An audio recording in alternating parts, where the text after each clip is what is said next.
Hey everybody, I'm here today at the beautiful Stage House with our main man Paul.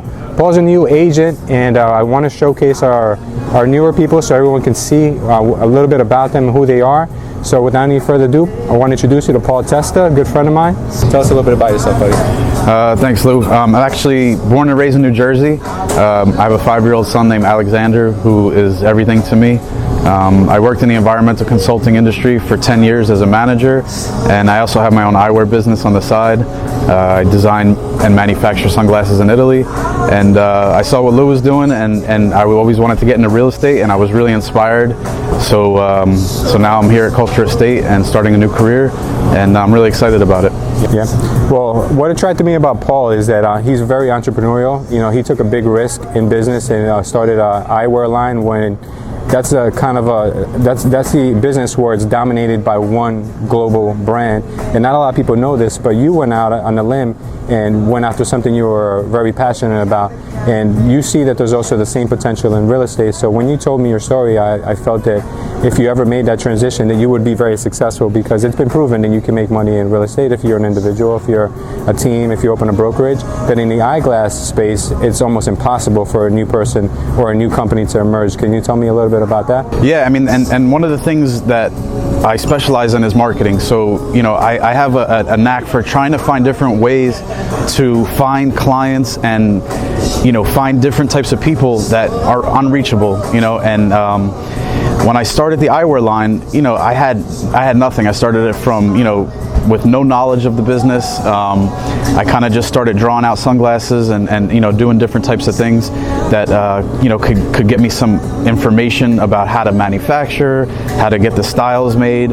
And I worked in New York for a couple of years with celebrities, and you know, I started just doing it on my own. And you know, that's one thing about being an entrepreneur, you have to just do it. You know, there's no instruction manual, you know, of how to do this type of business or how to do that type of business. You kind of just have to learn from your mistakes. And one of the biggest things that I think that I could benefit from being a realtor is that marketing. You know, I know how to market properties just like I knew how to market sunglasses, just the same way that I got the celebrities to wear my sunglasses, a lot of the New York Mets. So, you know, like I think it's kind of, you know, all the same thing, it's related. Yeah. How realistic do you think for yourself to become known as the celebrity real estate agent? Do you think that the same way you crossed you know, that boundary in the eyeglass space, do you think you'd be able to do the same thing in real estate? Do you think you'd focus on a niche like that? For sure. I mean, I've already started reaching out to some of my contacts. You know, a lot of the New York Mets, you know, they live in either New York or New Jersey. So, you know, I've reached out to some of them already and talked to them about maybe buying some properties. Athletes and celebrities, they have a lot of money that they want to invest sometimes and turn it around, so it's good for investment purposes. Yeah. So I've reached out to some managers that I know that manage athletes, and you know, talk to them about maybe getting them to purchase some properties and, you know, maybe flipping them and making some money. So I think it's you know, a good crossover. Well, athletes and celebrities, they're very different types of people. They don't operate like you or I or your typical client.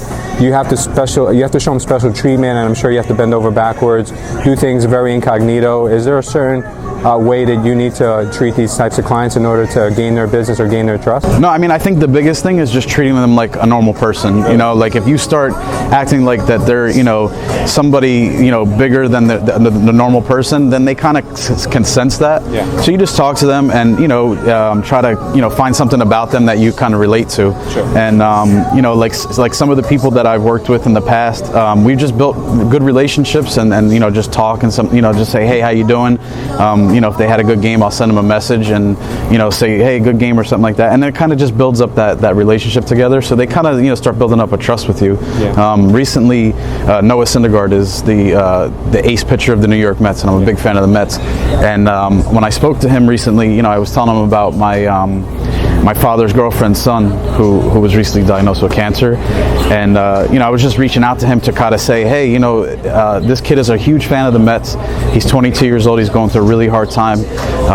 You know, can you just you know, think about him and maybe send a message? And you know, he replied that night, I think at like 1 in the morning, and he had the game the next day, and he just let me know, like, hey, you know, Paul, I'm praying for him. You know, let him know that you know, he'll be in my prayers. So, you know, like you just kind of, you know, realize that these guys are just normal people. And I'd like to treat everyone with the same level of respect, whether you're a big star or you're just a starting homeowner looking for a house. Like, I want to give everybody that that opportunity to get everything I can give them. Right.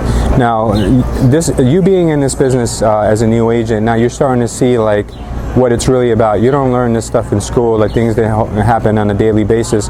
You were just recently telling me about a couple of bad experiences that you've been going through with certain buyers, but do you see the potential in real estate for yourself? Do you see Paul in this long term, and where do you see yourself in 5 years? Yeah, for sure. I mean, I think that the one thing that I've realized, you're going to have your good days and you're going to have your bad days in this industry, and I've learned that just in the first couple weeks of being here. You have to just look at everything as a learning experience.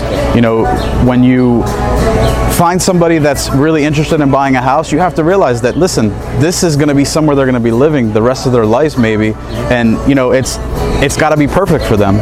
And I understand it because I went through that process when I bought my house, that I wanted to find an opportunity, to find a house that I could stay in and raise my child and be there for a long time. And that's really important to some people, so you're not always gonna find the best property on the first one, but as long as you stick together and work as a team with the clients, I think it's something that could really work out and find somebody a home for the rest of their life. So Paul, 5 years from now, celebrity realtor, investor, where do you gear your thoughts? I think everything. Nothing is off limits for me right now. I definitely would like to get into the investing. I have a couple clients right now that I'm working with that are looking for investment properties, and I think that I really enjoy like looking for those properties that somebody could buy and turn it around and make a good profit off of it, and then later on sell it to somebody that is going to use it as a home and have this beautiful home that I was a part of from the beginning to the end. So that's important to me. So yeah, I mean, I'd like to do it all. Now, I know you're an amazing father, and you every moment you get with your son is like you treasure it. Is there any words that you'd want to leave to your son once he sees this 15 years from now, that you could give him a little motivation or give him a little inspiration for whatever he's getting into at the time? Yeah, I mean, just my son is everything to me. Alex is one of the greatest kids in the world. He's smart, he's funny, he's witty, and like he just makes me a better person and makes me want to be a better person. And my advice to him would just be to always work hard, always find something that you love to do. You have to find a career or something that you're passionate in, because if you're not, you're just basically waking up and you're just going to be miserable the whole day, and just to get a paycheck. If you love what you do, you won't really have to work a day in your life. And I think that I have this passion for real estate, and I really think that that is something that I would want to see my son do. I'd like to see him follow whatever it is. It doesn't matter to me as long as he's happy and passionate about it. Well, those are great parting words for the audience, Paul. I think everyone out there can really appreciate your message.